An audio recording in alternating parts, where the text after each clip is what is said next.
Shalom frères et sœurs, je crois par la grâce de Jésus que nous allons tous bien. Aujourd'hui, nous allons partager sur Romains chapitre 3, le verset 23 à 24. Car tous ont péché et sont privés de la gloire de Dieu. Et ils sont gratuitement justifiés par sa grâce, par le moyen de la rédemption qui est en Jésus-Christ. Par le moyen de la rédemption qui est en Jésus-Christ, ils sont gratuitement justifiés. Mais qu'est-ce que la rédemption? Le mot rédemption veut dire libération effectuée suite au paiement d'une rançon ou rachat au prix d'une rançon suivi d'une délivrance.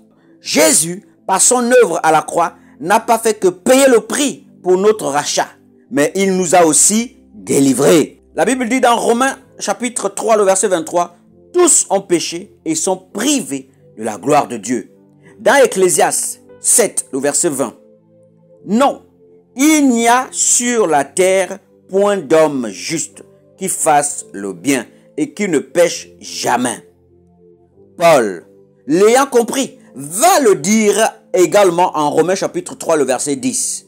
Selon qu'il est écrit, il n'y a point de juste, pas même un seul. Et Jésus, en prenant nos péchés, nous a rendus justes.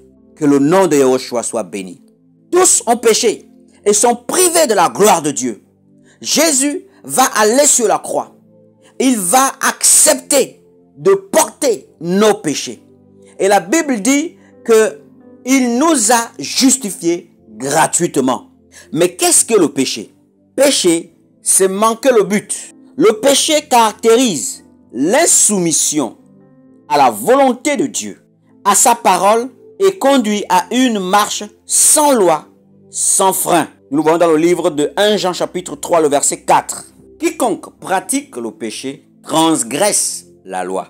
Et le péché est la transgression de la loi. Le péché donc est l'insoumission à la volonté de Dieu. L'insoumission à la parole de Dieu. D'accord? Au verset 5 de 1 Jean chapitre 3. Or, vous le savez, Jésus a paru pour ôter les péchés. Et il n'y a point en lui de péché. Jésus a paru pour ôter le péché. Donc, ôter l'insoumission à la volonté de Dieu. L'insoumission à sa parole et l'insoumission à une conduite sans loi, sans frein. D'accord? Paul dit dans 1 Corinthiens chapitre 6, le verset 12, « Tout m'est permis, mais tout ne m'est pas utile. Tout m'est permis, mais je ne me laisserai asservir par quoi que ce soit. » Un enfant de Dieu ne vit pas sans frein, ni sans loi. La parole de Dieu est sa loi. Je dirais même, la parole de Dieu est sa constitution. Tout m'est permis, mais tout ne m'est pas utile. Pourquoi? Parce que la parole de Dieu interdit à ma chair de faire tout ce qu'elle veut. Tous ont péché et sont privés de la gloire de Dieu. Nous avons tous été rebelles à Dieu. Nous avons tous été ennemis de Dieu. Et au verset 24 de Romains chapitre 3, la Bible dit, et ils sont gratuitement justifiés par sa grâce, par le moyen de la rédemption qui est en Jésus-Christ. Or, justifier veut dire rendre juste. Nous avons été rendus justes sans rien donner. D'accord? Mais par quel moyen nous avons été rendus justes? Par le moyen de la rédemption. Or, nous savons que rédemption signifie délivrance par le paiement d'un prix, ou libération effectuée suite au paiement d'une rançon, ou encore rachat au prix d'une rançon suivi d'une délivrance. Et le mot rédemption désigne le paiement de la rançon visant à obtenir la libération du prisonnier ou de l'esclave. D'accord? Lorsqu'on parle de la rédemption, il y a 3 mots en grec qui se dégagent pour mieux comprendre le mot rédemption, pour mieux comprendre ce que Jésus a fait pour nous à la croix. Nous avons 1. Agorazo, 2. Exagorazo, 3 lutros. Mais que veut dire ces mots? Agorazo veut dire acheter un objet au marché. D'accord? Car agora signifie marché. Qu'est-ce que ça veut dire? L'homme est considéré comme esclave, vendu au péché. Nous le voyons dans le livre de Romains chapitre 7, le verset 14. Nous pouvons également lire 2 Pierre chapitre 2, le verset 19. Ou Romains chapitre 6, le verset 16.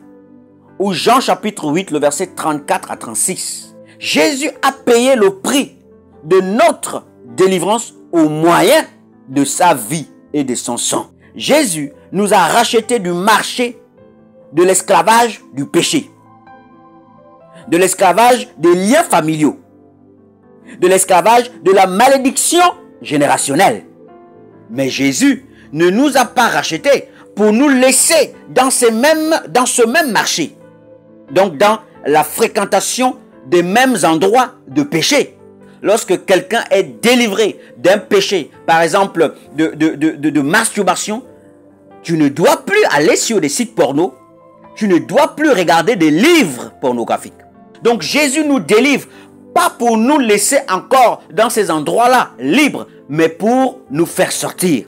D'où le deuxième mot, exagorazo. Donc, le mot exagorazo veut dire quoi? D'accord? Le mot exagorazo veut dire acheter et amener un objet ou un esclave hors du marché de l'esclavage. Jésus ne nous a pas rachetés pour nous laisser dans les mêmes endroits. L'esclave qui a été racheté et amené hors du marché est définitivement délivré. Galates chapitre 4, le verset 5, la Bible dit « Afin qu'il rachète ceux qui étaient sous la loi, afin que nous recevions l'adoption. » Jésus nous a rachetés, d'accord, pour que nous recevions l'adoption, d'accord. Et celui qui est désormais adopté fait partie de la maison de celui qui l'a adopté. La Bible dit dans le livre de Romains que nous avons été arrachés de l'olivier sauvage et greffés à l'olivier franc. Donc désormais, d'accord, également la Bible dit dans le livre de Galates que nous sommes descendants d'Abraham. Dans le livre de Galates chapitre 3 à partir du verset 6, comme Abraham crut à Dieu et que cela lui fut imputé à justice, reconnaissez donc que ce sont ceux qui ont la foi qui sont fils d'Abraham. Aussi l'Écriture, prévoyant que Dieu justifierait les païens par la foi, a d'avance annoncé cette bonne nouvelle à Abraham. Toutes les nations seront bénies en toi. Ainsi, ceux qui croient sont bénis avec Abraham, le croyant. Nous sommes donc, alléluia, bénis avec Abraham. Et nous sommes donc les gens désormais de la maison de Dieu. Dieu ne nous a pas laissés dans le marché du péché. Dieu ne nous a pas laissés dans l'esclavage du péché. Par l'œuvre de la croix, Jésus nous a non seulement rachetés, mais il nous a aussi fait sortir du marché du péché, de la pratique du péché, de la pratique des œuvres des ténèbres. Vous pouvez également lire Romains chapitre 8, le verset 15, Éphésiens chapitre 1, le verset 5, Éphésiens chapitre 2, le verset 19. Le dernier mot qui ressort dans le mot rédemption, c'est lutro. Lutro veut dire détacher, d'accord, rendre libre. C'est pourquoi dans la rédemption, il y a la notion de la délivrance. Nous le voyons dans Tite chapitre 2, le verset 14, 1 Pierre chapitre 1, le verset 18 à 20, Hébreux chapitre 9, le verset 12. Jésus a obtenu le rachat éternel des esclaves du péché pour tous ceux qui ne retournent pas dans le marché du péché, pour tous ceux qui ne repartent pas à ce qu'ils ont vomi, pour tous ceux qui ne repartent pas dans la boue. Et nous pouvons dire gloire à Jésus.